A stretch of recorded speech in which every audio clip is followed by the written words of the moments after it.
Today, we invite you to walk alongside Michael, to feel the weight he carries on his small shoulders, and to witness the light he refuses to let dim. This is not just a story, it is a journey that will remind us all of the magic that happens when love and determination come together. Let's dive into this story, a tale that will inspire, uplift your spirit, and leave you believing in the beauty of second chances. Let's begin. The blistering summer sun bore down on the bustling streets of Brooklyn, its unforgiving heat shimmering off the concrete like a mirage. Amid the chaos of honking cars, hurried footsteps, and the faint hum of a nearby subway, Michael stood on the corner of a busy intersection. At just 8 years old, his frame was small and lean, but his spirit was far more formidable than anyone could guess. In his hand, he clutched a tattered cardboard box, stacked with bottles of water that gleamed with condensation under the sun's rays. Michael's voice rose above the cacophony of the city as he called out, "Water! $1! Cold water!" His words were clear and confident, yet his throat felt like sandpaper, dry from shouting and the sweltering heat. He adjusted his grip on the box, shifting his weight from one foot to the other. The soles of his sneakers were so worn that he could feel the scorching pavement through the thin material. Despite the discomfort, Michael smiled. It wasn't a broad, carefree grin like the kind other kids wore at the park or the ice cream truck. No, his smile was smaller, softer, a mask of resilience and hope. His mother, Angela, had always told him a smile can brighten even the darkest day. Today, he held on to that belief like a lifeline, though the darkness often felt overwhelming. As he scanned the passing crowd for potential customers, Michael's stomach growled. He ignored it. Hunger was a familiar companion, but one he refused to let slow him down. Every dollar he earned selling water went toward the mounting stack of bills back home, and more importantly, the medication his mother desperately needed. Angela hadn't left her bed in days, her once vibrant energy dimmed by illness. Michael had taken it upon himself to be the man of the house, even if the weight of that responsibility sometimes felt like it might crush him. A woman in a green bag paused near him, her eyes scanning his small setup. She appeared hesitant at first, her brow furrowing as she took in the sight of the boy standing alone. "How much, sweetheart?" she asked, her tone gentle but edged with concern. Michael straightened his posture and gave her a practiced smile. "Just $1, ma'am," he said, holding up a bottle. "It's ice cold." She hesitated, then pulled a crumpled dollar bill from her purse and handed it to him. "Take care, okay?" she said softly, her gaze lingering on him for a moment longer than usual. Michael nodded, clutching the dollar tightly in his small hands. "Thank you, ma'am," he called as she walked away. Watching her disappear into the crowd, he let out a small breath, murmuring under his breath, "One step closer." He slipped the bill into the pocket of his shorts and returned his attention to the crowd, his determination unwavering despite the gnawing exhaustion creeping into his limbs. The hours dragged on and the sun sank lower in the sky, painting the city in hues of orange and gold. Michael had sold a handful of bottles, but not enough. He glanced at the stash of water remaining and calculated silently in his head. Even if he sold the rest, it wouldn't cover the cost of the electricity bill due tomorrow, let alone the medication Angela needed tonight. For a moment, his resolve faltered. The weight of the world pressed heavily on his young shoulders, and he swallowed hard, forcing back the stinging in his eyes. "You don't have time for tears, Michael," he reminded himself. "Tears won't pay the bills." "Water, $1! Cold water!" he shouted again, his voice cracking slightly. A man in a business suit walked past without a glance. A group of teenagers chuckled as they ignored him. Michael forced himself to stand taller, to keep calling out, to keep believing. The sun might have been relentless, the pavement unforgiving, but he would not stop. He couldn't afford to. As dusk began to settle over Brooklyn, a kind-looking older man approached, his silver hair catching the fading light. He wore a crisp white shirt and carried a leather briefcase. Michael's heart quickened with hope. "Water, sir?" he asked, holding up a bottle. The man paused, looking down at Michael with a thoughtful expression. "How long have you been out here, son?" he asked. "All day," Michael replied honestly, though he tried to keep his tone upbeat. "Gotta keep working." The man nodded, his face softening. "I'll take 2, he said, handing Michael a $5 bill. "Keep the change." Michael's eyes widened slightly, and he stammered, Thank you, sir." The man smiled and walked away, but his gesture left a ripple of warmth in Michael's chest. He carefully pocketed the bill and let out a long, slow breath. Moments like these reminded him that, even in the hardest of times, there was kindness to be found. By the time the streetlights flickered to life, Michael had sold every last bottle of water. His pockets jingled with coins and crinkled bills, and though it wasn't a fortune, it was enough for tonight. Enough to buy his mother's medication and a little something to eat. As he packed up his empty box and prepared to head home, Michael looked up at the night sky. The first stars were beginning to appear, tiny pinpricks of light against the deepening blue. He allowed himself a small moment of quiet pride. He had made it through another day. But as he turned the corner onto his street, his smile wavered.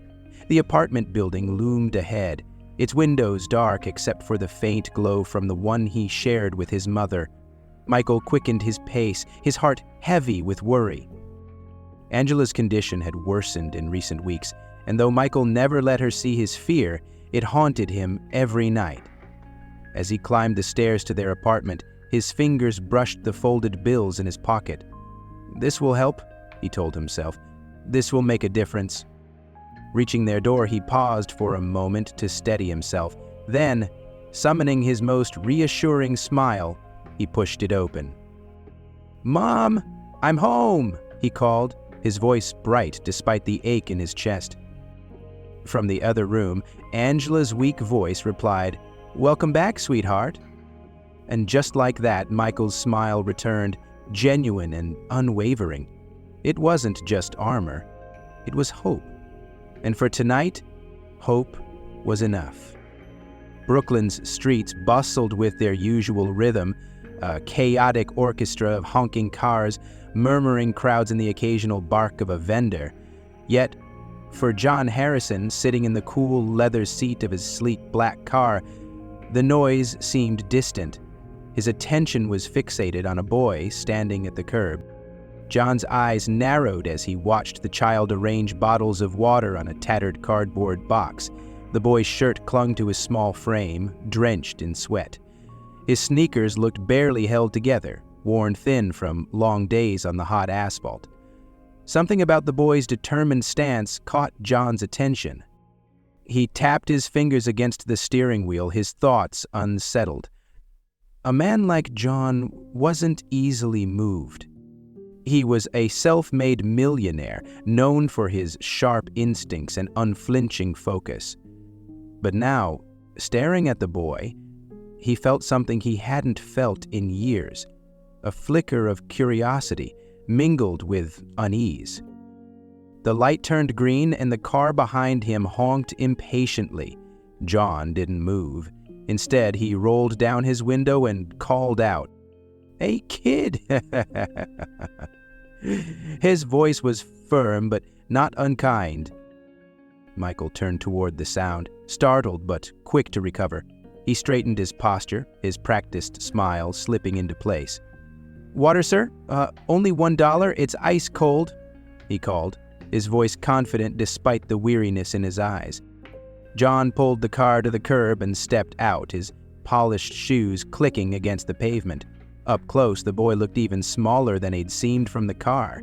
There was a resilience about him, but it was underscored by a fragility that tugged at something deep in John's chest. "You're here every day," John said, crossing his arms. "How old are you?" Michael lifted his chin, his smile unwavering. 8, sir," he replied. "My mom's sick. I sell water to help her." John's chest tightened at the boy's candidness. He wasn't expecting such an honest response, nor the weight it carried.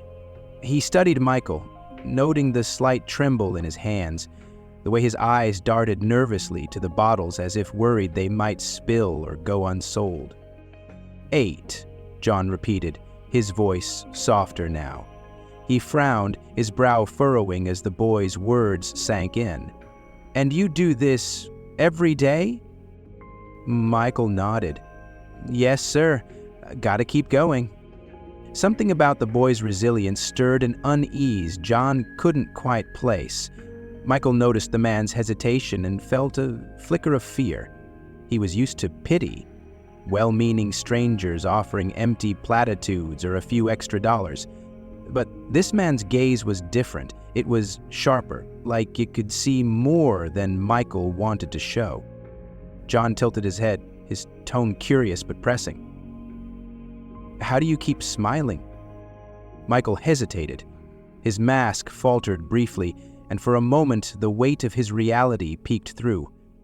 But he recovered quickly, his voice soft but steady. "I have to," he said. "When I smile, my mom smiles, and that makes her strong enough to fight."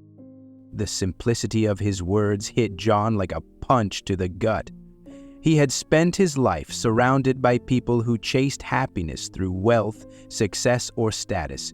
Yet here was this child, fighting to survive on a crowded Brooklyn street, who had found strength in something so pure and selfless. Michael glanced down, clutching the edges of his cardboard box. His shoulders sagged slightly, betraying the exhaustion he tried so hard to hide. John's composure cracked. The polished veneer of his life, the sharp suits, the expensive cars, the boardroom victories, suddenly felt hollow in the face of the boy's quiet courage. "What's your name?" John asked, his voice firmer now, though a warmth softened its edge. "Michael," the boy replied, his eyes flicking up cautiously. John nodded, his jaw tightening with resolve. "Michael, you don't have to do this alone," he said. "I'm going to help." Michael's eyes widened, a flicker of disbelief crossing his face. He'd heard promises before, empty words from people who meant well but never followed through. "Why?" he asked, his voice barely above a whisper. John crouched down so they were at eye level. "Because sometimes," he said, "we all need someone to stand in our corner. And right now, that someone's me."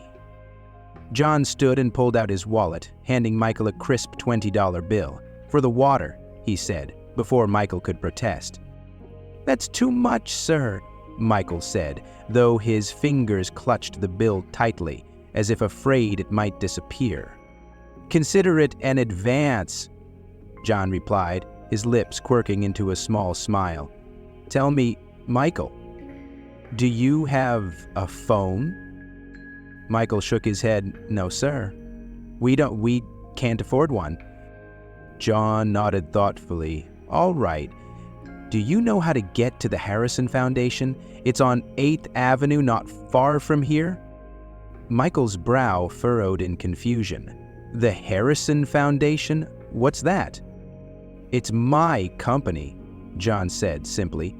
"Be there tomorrow at 9 a.m. sharp. Bring your mom if she's feeling up to it. We'll talk more then." Michael hesitated, his mind racing. He wanted to believe the man's words, but experience had taught him to be cautious. Still, something about John's steady gaze made him nod. "Okay, sir." As John returned to his car, Michael watched him go, the $20 bill still clutched in his hand. He didn't fully understand what had just happened, but for the first time in a long while, a small ember of hope flickered in his chest. "Now, Back in the driver's seat, John exhaled deeply, running a hand through his neatly combed hair. The boy's words replayed in his mind. "When I smile, my mom smiles, and that makes her strong enough to fight." It was a simplicity that cut through the noise of his complicated, affluent life. John's own childhood had been a far cry from Michael's. He'd grown up in privilege, attending private schools and summering in the Hamptons. Yet, despite his advantages, he had spent years chasing a sense of purpose, always feeling like something was missing. Today, watching that boy stand resilient against the harsh world around him, John felt as though he'd caught a glimpse of what he'd been searching for. The next morning, John arrived at his office early, pacing as he waited for Michael to show up. His assistant, Claire, peeked her head in. "Everything okay, Mr. Harrison?" she asked, raising an eyebrow at his uncharacteristic restlessness. "I'm expecting someone," he said simply, his tone dismissive but not unkind. At exactly 9 a.m., the front desk buzzed. "Mr. Harrison, there's a young boy here to see you. Says his name is Michael." John's lips curved into a small smile. "Send him up, huh?" Moments later, Michael walked into the office, his small hand clutching his mother Angela's. Angela looked frail, her face pale and lined with worry, but her eyes shone with gratitude as she introduced herself. "Thank you for seeing us," she said, her voice soft but sincere. John shook her hand firmly.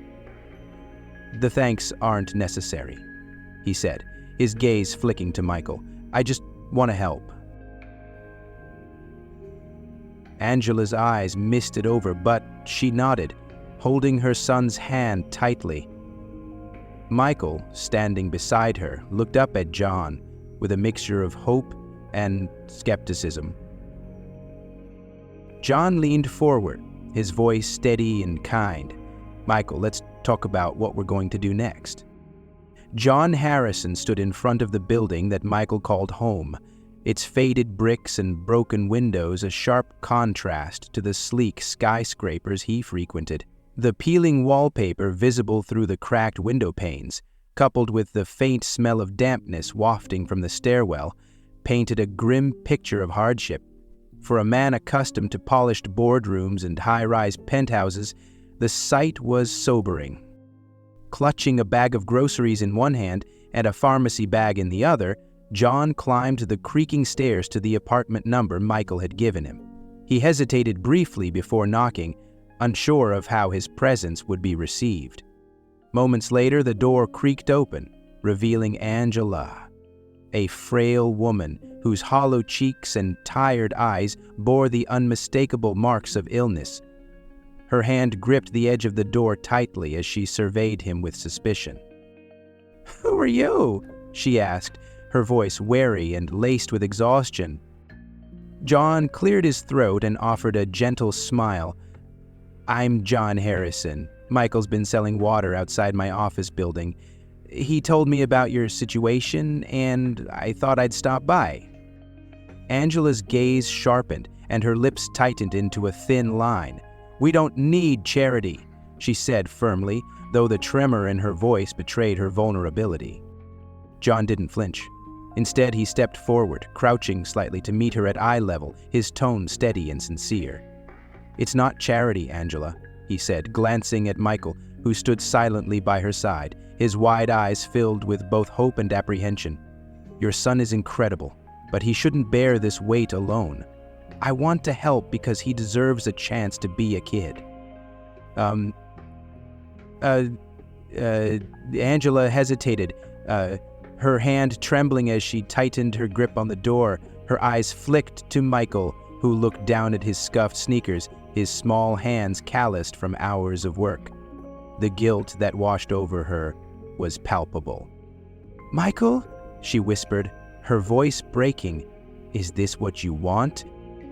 Michael's head shot up, his voice trembling as he replied, "Mama, he can help us get the medicine you need." Angela's shoulders sagged as if the weight of the world had pressed down on her at once. She gave a small, reluctant nod and stepped aside, allowing John to enter, The dimly lit apartment was sparse, with mismatched furniture and flickering lights that cast uneven shadows across the room. The air carried the faint scent of mildew, and the thin curtains fluttered weakly against the draft. John set the groceries and pharmacy bag on the table and turned to Angela. "I've arranged for a doctor to visit," he said gently.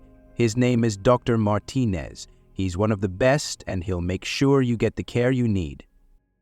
Angela's initial resistance softened as the name registered. She looked down at her hands, folded tightly in her lap. "Why would you do this for us?" she asked quietly, her voice barely above a whisper. "Because someone once helped me when I needed it most," John said simply. "And because Michael has reminded me of what's truly important." The next day, Dr. Martinez arrived. He was a kind, middle-aged man with a warm smile that immediately put Angela at ease. He spoke softly as he examined her, explaining every step of his process with care and patience. Michael hovered nearby, his eyes never leaving the doctor. He absorbed every word as though it was a lifeline, each phrase promising a glimmer of hope for his mother's future. As the doctor finished his examination, he turned to John. "She needs proper rest, a healthier environment, and consistent medication. With time and care, I believe we can stabilize her condition." Angela looked at Michael, who sat quietly on the edge of a battered chair, his small hands clutching the armrests tightly.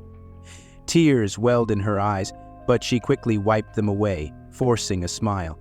"Thank you, doctor," she said, her voice trembling. Dr. Martinez nodded, patting her hand gently. "You're in good hands now." John wasted no time. The following morning, he sent a team of workers to the apartment.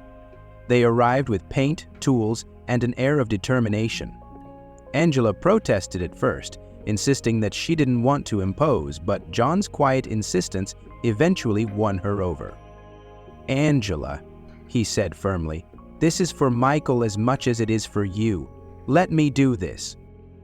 The transformation began immediately. The peeling wallpaper was stripped away, replaced with fresh coats of warm, cheerful paint. The broken light fixtures were swapped for bright, energy-efficient ones that bathed the apartment in a soft glow. A proper hospital bed arrived for Angela, along with fresh linens and a small table for her medications.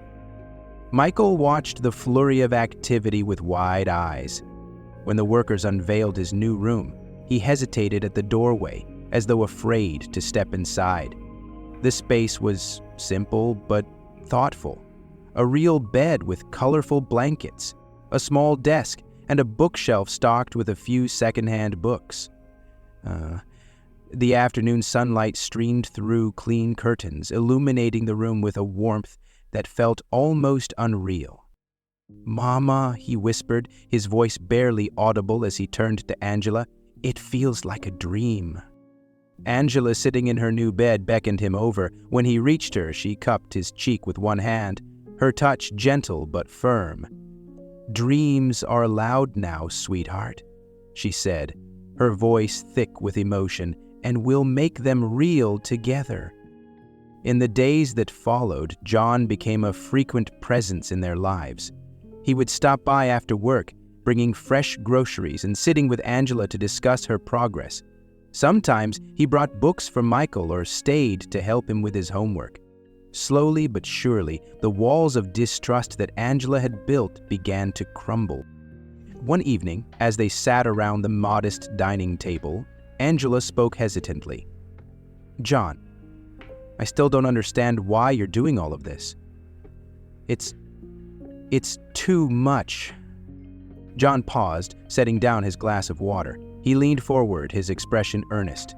"Because when I see Michael, I see someone who reminds me of myself at his age. I had people who believed in me, who gave me a chance to rise above my circumstances. Now, it's my turn to do the same." Angela's eyes filled with tears, but she smiled. "You've given us more than I could have ever hoped for." "No," John said, shaking his head. "I've only given you what you deserve. The rest is up to you and Michael." Michael looked up from his plate, his eyes shining with determination. "We'll make you proud, Mr. Harrison," he said firmly. "You already have," John replied with a smile. That night, as Angela rested in her new bed, Michael sat at his desk, scribbling furiously in a notebook. He had started writing down his dreams, goals that seemed impossible just weeks ago, but now felt within reach. He wanted to grow up strong and smart, to take care of his mother and make her proud. From the doorway, John watched quietly, a sense of pride swelling in his chest. He hadn't planned on getting involved in anyone's life, but now he couldn't imagine walking away. For the first time in years, he felt like he was part of something bigger than himself, a force of hope in a world that often felt too harsh. As he left the apartment that evening, John looked up at the sky.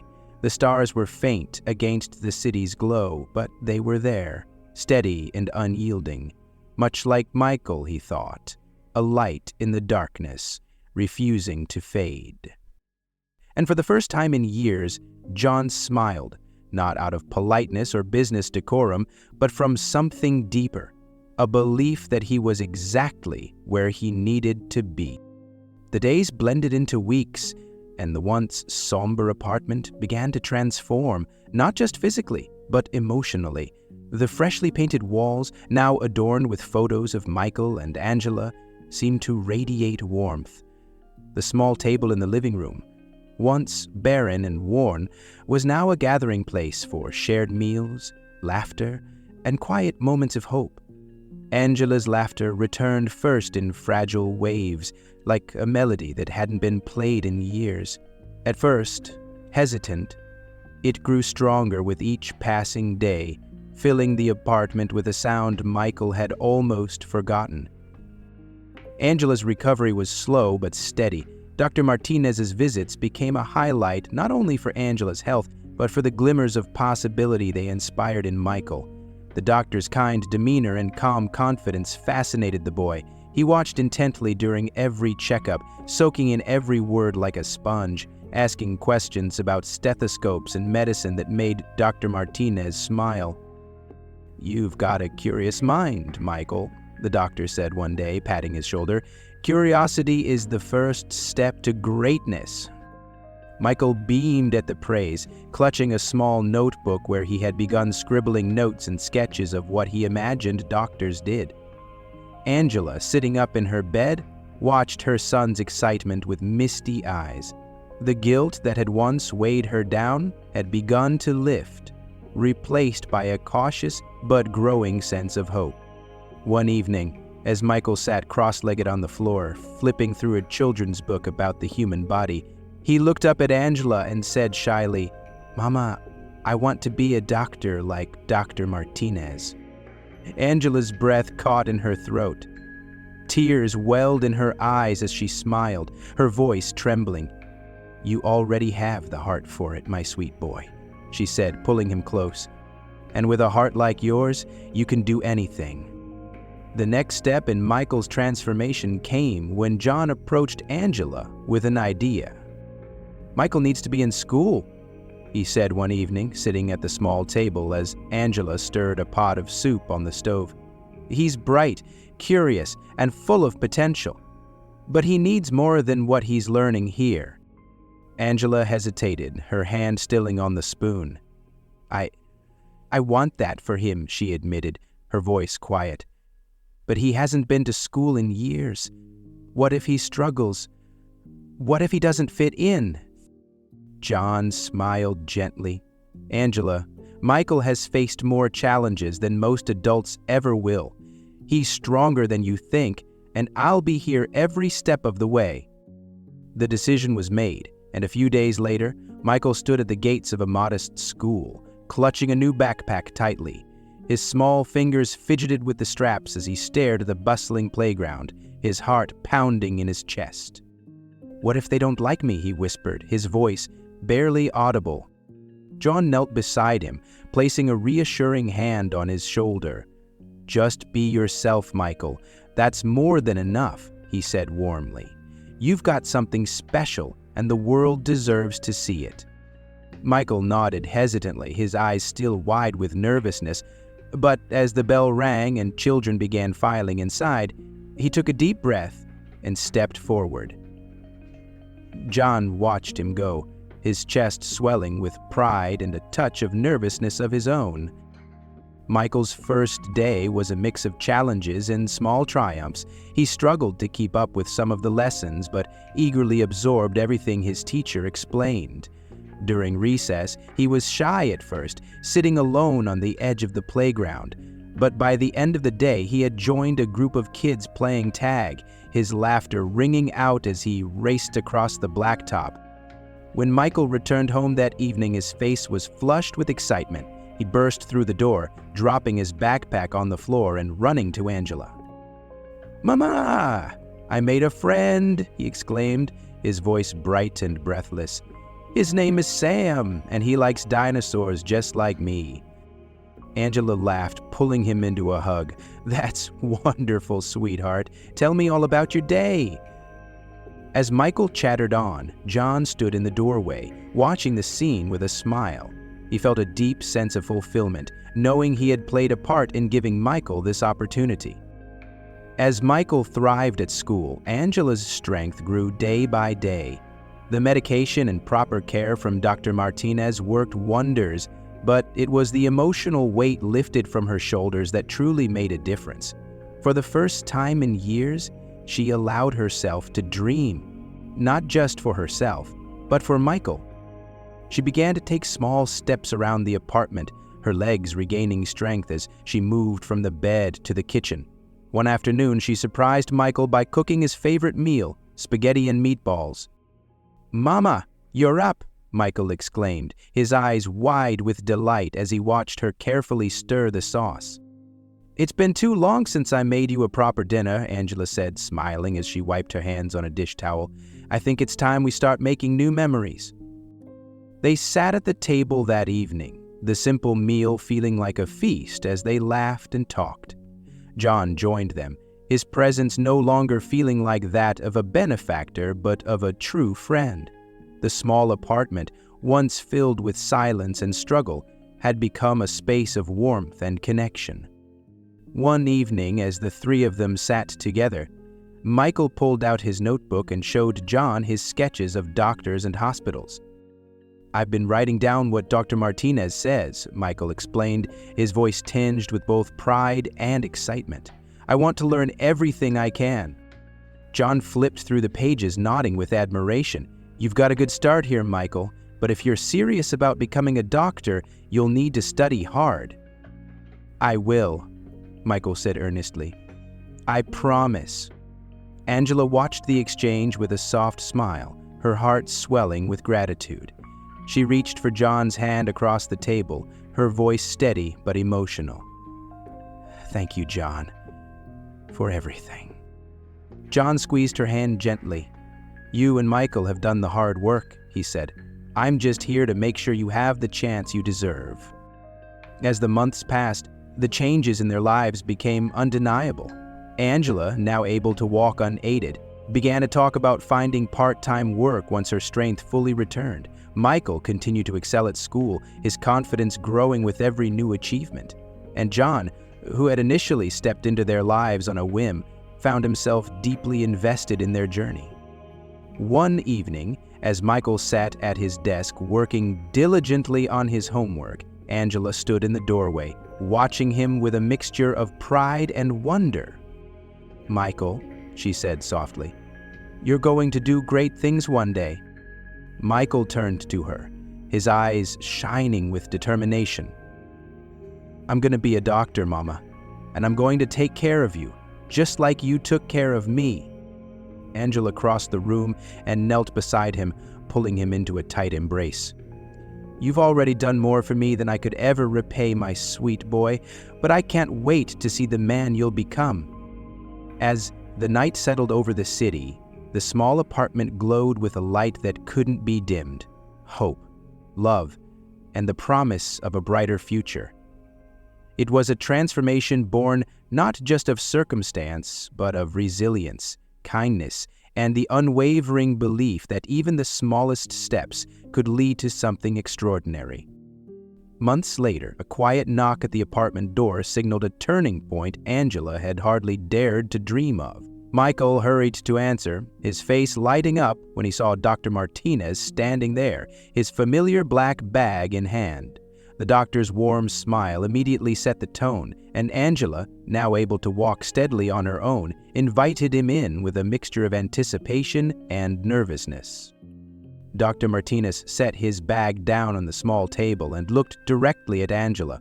"I have some wonderful news," he said, his voice calm but carrying the weight of something momentous. "Your latest tests show that your treatment has been a success. You're officially in remission." Angela froze, her breath catching in her throat as the words settled in. For months, she had fought through exhaustion, discomfort, and doubt, and now, hearing this confirmation, it felt like the culmination of a battle she hadn't realized she could win. Tears welled in her eyes as she whispered, "I'm cured." The doctor nodded. "You've done it, Angela. You've overcome this." Before Angela could respond, Michael let out a cheer, running to her and wrapping his small arms around her waist. "Mama, you're better!" he exclaimed, his voice trembling with joy. Angela hugged him tightly, her tears falling freely now. "Yes, sweetheart," she said, her voice thick with emotion. "I'm better." John, who had been standing quietly in the corner, stepped forward, his face filled with pride and relief. Angela reached for his hand, her grip firm as she looked up at him. "You've given us more than health, John," she said, her voice steady despite the tears in her eyes. "You've given us hope." John shook his head, his voice filled with quiet emotion. "No, Angela," he replied. "You and Michael gave me purpose." That evening, the small family gathered around their dining table for a modest but heartfelt dinner. Michael had insisted on helping Angela prepare her famous spaghetti and meatballs, his small hands carefully rolling the meatballs under her guidance. John brought fresh flowers for the table, their vibrant colors a perfect symbol of the renewal the family had experienced. As they ate, laughter filled the air. Angela's cheeks were flushed with color, her voice carrying the strength it had lacked for so long. Michael recounted stories from school, his excitement bubbling over as he described a group project about world-changing doctors. "Dr. Martinez is like one of them, Mama," Michael said, his eyes wide with admiration. "He helped you get better. One day I'll be in that book too." Angela smiled, brushing a strand of hair from his forehead. "You already inspire the world, my love," she said softly. "You inspire me every single day." John watched the exchange, his chest swelling with pride. The transformation in this small family was nothing short of remarkable, and knowing he had played a part in it filled him with a sense of fulfillment he hadn't known he was searching for. With her health restored, Angela took her first steps toward reclaiming her independence. She began working part-time at a local bakery, her days filled with the comforting aroma of fresh bread and the satisfaction of contributing to her family's future. The work was modest, but it brought her immense pride, and every paycheck felt like a step closer to stability. Michael, meanwhile, continued to excel in school. His teachers praised his curiosity and determination, often calling John to share stories of his achievements. One day, Michael brought home a certificate for his project on influential doctors, beaming as he showed it to Angela and John. "I told you I'd make you proud," he said, holding the certificate up like a trophy. Angela knelt beside him, cupping his face in her hands. "You've always made me proud, sweetheart," she said, her voice trembling. "This is just the beginning." One crisp Saturday morning, the scent of pancakes wafted through the apartment as John stood at the stove, flipping golden brown circles onto a plate. Michael sat at the table, eagerly scribbling notes for another school project, his face glowing with excitement. Mr. Harrison, Michael said, looking up with a grin, did you know Dr. Elizabeth Blackwell was the first woman to graduate from medical school in America? She's in my book about world-changing doctors. John glanced over his shoulder, smiling. I didn't know that, Michael. You'll have to teach me more over breakfast. Michael nodded enthusiastically, already flipping through his book to find another fact. Angela joined them at the table, her hands carrying steaming mugs of coffee for herself and John. She ruffled Michael's hair affectionately before sitting down. Mama? Michael said, his tone growing serious. One day, I'll be in that book too. I'll help people just like Dr. Martinez helped you. Angela's eyes softened, her voice filled with both love and certainty. I have no doubt about that, my sweet boy. You've already got the heart of a healer. John set the plate of pancakes on the table and took a seat, watching the scene unfold with quiet satisfaction. This wasn't the life he had envisioned for himself, but it was one he wouldn't trade for anything. He had built skyscrapers and closed multi-million-dollar deals, but none of those accomplishments compared to the joy he felt watching Michael dream, Angela thrive, and this little family rebuild itself from the ashes. As the morning sun streamed through the window, filling the apartment with golden light, Angela leaned back in her chair, a contented smile on her face. You know, she said, looking at John, I used to think we were just surviving, but now we're living. John nodded, his voice steady. That's because you never gave up. You kept going, even when it felt impossible. That's what it means to truly live.